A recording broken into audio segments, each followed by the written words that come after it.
The mug slips from my hand and explodes across the kitchen tile, shards scattering like startled birds. I don't bend to pick them up. My eyes are locked on my phone screen, scrolling past picture after picture.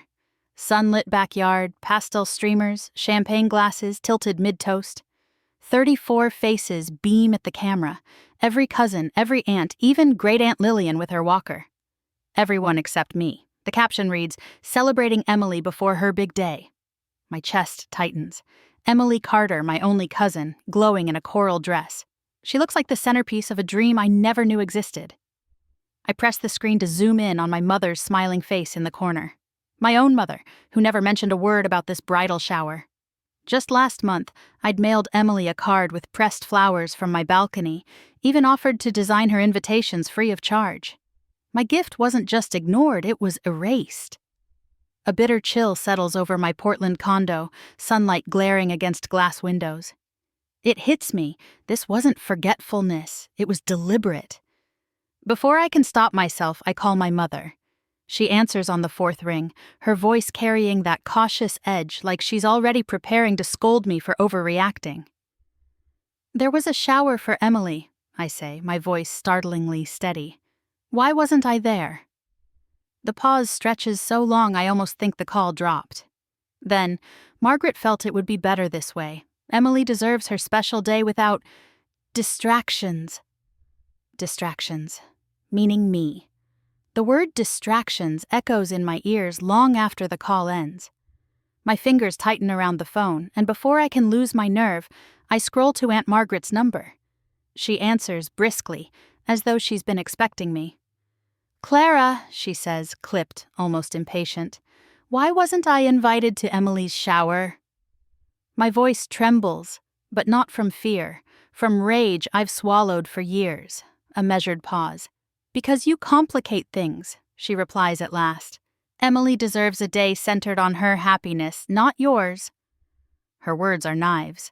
"I'm her cousin, her only cousin." "That's exactly why," Margaret cuts in, her tone sharp. "We discussed this as a family. It's best if you keep some distance. The wedding, too." The breath leaves my body in a single hollow exhale. Discussed, planned, deliberate. I hang up without goodbye, staring at my reflection in the darkened kitchen window. For the first time, clarity cuts through the hurt. They don't see me as family, just an inconvenience. Later that evening, Sophie shows up with takeout. She listens quietly as I spill everything. The photos, the phone calls, the sting of being erased. When I finally stop, she pours me a glass of wine and says simply, "That's manipulation, Clara. They're making you believe you're the problem when they've chosen to exclude you."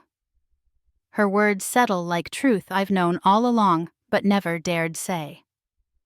The next morning, a group text arrives from Aunt Margaret. "Remember, bring Emily's flowers on Saturday. Good thing Clara wasn't invited, less drama." The message disappears seconds later, deleted. But not before I take a screenshot. The screenshot burns in my pocket like a secret weapon. Proof. Not paranoia, not overreaction, proof. The next day I drive to my parents' suburban house. My mother answers the door in gardening gloves, dirt streaked on her cheek. "Clara," she says, startled. "What are you—" I hold up my phone. The message glows like a flare. "Accidentally sent to me," I say flatly.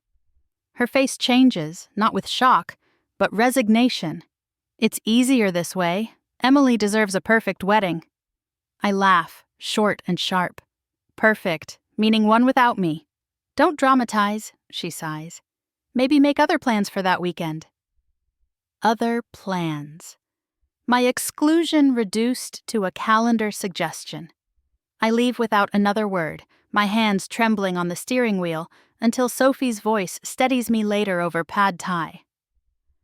"Clara, they're rewriting your story," she says. "You don't need their permission to live." Weeks pass. Work slows as whispers creep into professional circles. Aunt Margaret's handiwork, no doubt. But one night, Sophie drags me to an art opening where I meet Daniel Rivera, a photographer with kind eyes and a quiet steadiness. He doesn't flinch when I mention family betrayal. He just says, "You deserve people who choose you."